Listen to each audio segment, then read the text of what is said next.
Hi, welcome to Adadadada Asathal channel. இன்னைக்கு வீடியோல வந்து நம்ம ஒரு சூப்பரான ஒரு ரெசிபி பார்க்க போறோம். சோ நம்ம இன்னைக்கு பார்க்க போற ரெசிபி வந்து பச்சைப்பயிறு வச்சு வந்து நம்ம சப்பாத்தி, பூரி அதுக்கு அப்புறம் பாத்தீங்கன்னா இந்த இட்லி தோசை கூட வந்து இது ஒரு சூப்பரான ஒரு காம்பினேஷன். அந்த சைடு டிஷ் தான் வந்து நம்ம இன்னைக்கு வீடியோல பார்க்க போறோம். இப்போ நம்ம வந்து இந்த கிரேவி செய்ய தேவையான பொருளை பார்த்துடலாம். ஸோ இதுக்கு தேவையானது வந்து ஆனியன், இது டொமேட்டோ, இது கறி லீவ்ஸ், இது சில்லிஸ், இது garlic. இப்போ இதை தவிர வந்து நம்ம கரம் மசாலா, அதுக்கப்புறம் வந்து குழம்பு மிளகாய் தூள் யூஸ் பண்ணுவோம். அதுக்கப்புறம் உப்பு, தண்ணி வந்து நமக்கு தேவையான பொருட்கள். இப்போ இந்த கிரேவி எப்படி செய்கிறதுன்னு பார்த்துடலாம். என் பொண்ணை வச்சு ரெக்கார்ட் பண்ணுற அவசரத்தில் வந்து ஒரு முக்கியமான விஷயத்த சொல்ல மறந்துட்டேன். ஸோ இந்த கிரேவிக்கு நமக்கு முக்கியமாக தேவை வந்து பச்சைப்பயிறு. நம்ம இன்றைக்கி வந்து இந்த பச்சைப்பயிறு வச்சு தான் வந்து கிரேவி பண்ண போகிறோம். ஸோ இதில் வந்து ஒரு கப்பு பச்சைப்பயிறு இருக்கும். இது வந்து நான் வந்து நைட்டே ஊற வச்சுட்டேன். ஸோ இப்போ இந்த ஊற வச்ச பச்சைப்பயிரை வந்து நம்ம இந்த குக்கரில் போட்டு பண்ண போகிறோம். ஸோ நான் ஸ்டவ்வில் வந்து ஒரு ப்ரெஷர் குக்கர் வச்சுருக்கேன். இப்போ நம்ம ஸ்டவ் ஆன் பண்ணிக்கலாம். இப்போ இதில் வந்து நம்ம வச்சுருக்க இந்த காய் அப்புறம் இந்த பச்சைப்பயிரெல்லாம் வந்து சேர்த்துடலாம். ஸோ நம்ம ஊற வச்ச பச்சைப்பயிரை வந்து குக்கரில் சேர்த்துடலாம்.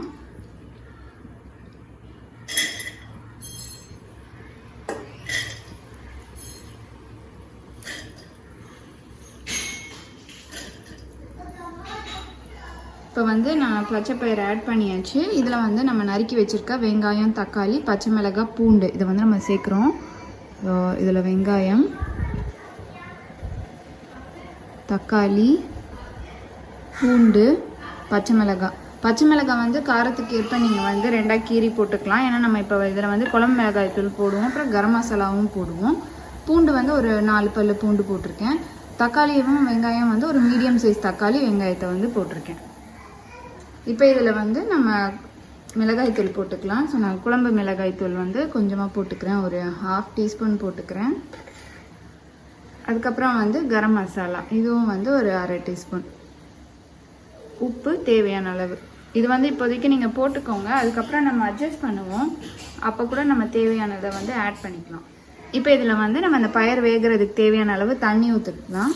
இப்போதைக்கு நீங்கள் தண்ணி வந்து பயறு வேகிறதுக்கு தேவையான அளவு ஊற்றிக்கோங்க. அதுக்கப்புறம் நம்ம வந்து கன்சிஸ்டன்சிலாம் மேட்ச் பண்ணிக்கலாம். ஸோ இப்போ வந்து தண்ணி ஊற்றியாச்சு. இது எல்லாத்தையும் வந்து ஒரு தடவை மிக்ஸ் பண்ணிடலாம். இதை வந்து ஒரு தடவை நல்லா மிக்ஸ் பண்ணி விட்டுட்டு இப்போ நம்ம இது கொதிக்கட்டும். கொஞ்சம் கொதிச்சதும் குக்கரை வந்து மூடி ஒரு 2 விசிலுக்கு வேக வச்சிடலாம். பச்சைப்பயிறு வந்து சீக்கிரமாக வெந்துடும். இது வந்து லைட்டாக கொஞ்சம் கொதிக்கட்டும். இப்போ வந்து கொதிக்க ஆரம்பிச்சிருச்சு. இந்த ஸ்டேஜில் வந்து நம்ம குக்கரை வந்து மூடி ஒரு 2 விசிலுக்கு வேக வச்சிடலாம். குக்கரை மூடிடணும். இது வந்து கொஞ்சம் 2 விசில் வச்சு வேக வச்சிடலாம்.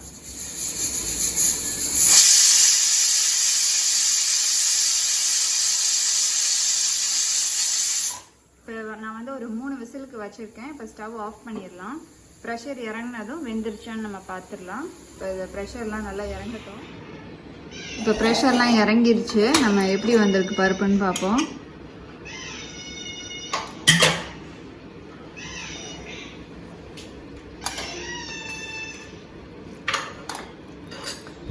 பருப்பு நல்லா வெந்துருச்சு. ரொம்ப குழஞ்சிச்சுன்னா உங்களுக்கு தோலெல்லாம் உறிஞ்சிரும். ஸோ இப்போ வந்து நீங்கள் இந்த ஸ்டவ் ஆன் பண்ணிக்கலாம். நம்ம திக்னஸ் வேணும்னா நீங்கள் அதுக்கேற்ற மாதிரி அட்ஜஸ்ட் பண்ணிக்கலாம். வேகலைன்னா இன்னும் ஒரு 2 விசில் வச்சுக்கலாம். இப்போ ஸ்டவ் ஆன் பண்ணிவிட்டு நம்ம போட்ட உப்பு காரம் எல்லாமே கரெக்டாக இருக்கான்னு பார்த்துக்கலாம்.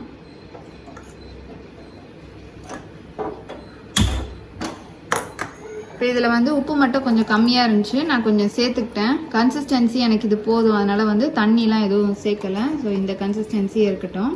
இப்போ இது நான் வந்து ஸ்டவ்வை குறைச்சி வச்சுக்கிறேன். குறைச்சி வச்சுட்டு இப்போ நம்ம தாளிக்க வேண்டிய பொருள்லாம் வந்து ரெடி பண்ணிடலாம். இப்போ தாளிக்கிற கடாய் வச்சுட்டு இந்த ஸ்டவ் ஆன் பண்ணிக்கிறேன். சூடாகட்டும். இதுக்கு வந்து நம்ம தாளிக்கிறதுக்கு தேங்காய் எண்ணெய் யூஸ் பண்ணுவோம். அதுதான் வந்து இதுக்கு மெயினே. ஸோ நீங்கள் மற்ற எண்ணெய் கூட யூஸ் பண்ணலாம். ஆனால் நீங்கள் தேங்காய் எண்ணெய் யூஸ் பண்ணிங்கன்னா அதோட டேஸ்ட்டு டிஃப்ரெண்ட்டாக இருக்கும். வாசனையும் வந்து ரொம்ப சூப்பராக இருக்கும்.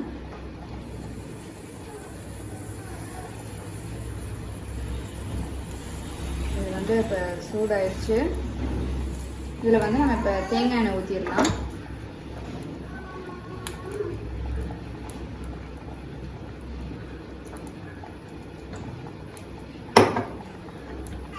இப்போ எண்ணெய் சூடானதும் இதில் வந்து நம்ம கடுகு உளுத்தம் பருப்பை வந்து சேர்த்துடலாம்.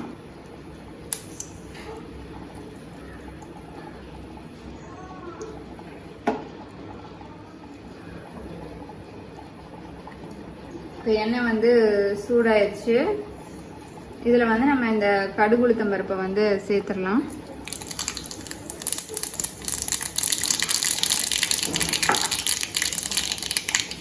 கடுகு நல்லா பொரிஞ்சிடுச்சு. இதில் நம்ம எடுத்து வச்சிருக்க கருவேப்பிலையை சேர்த்துடலாம். நான் ஸ்டவ் ஆஃப் பண்ணிடுறேன்.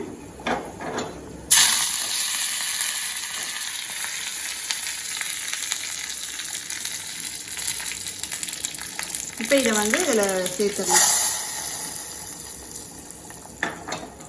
சேர்த்துட்டு நல்லா மிக்ஸ் பண்ணி விட்டுருங்க. இந்த வாசனையே வந்து நல்லா சூப்பராக இருக்கும். நீங்கள் கண்டிப்பாக ட்ரை பண்ணி பாருங்கள். இது வந்து சப்பாத்தி, பூரி இதுக்கெல்லாம் வந்து நல்லாயிருக்கும். இது ரைஸ்க்கும் வந்து நீங்கள் யூஸ் பண்ணிக்கலாம். ரொம்ப சூப்பராக இருக்கும்.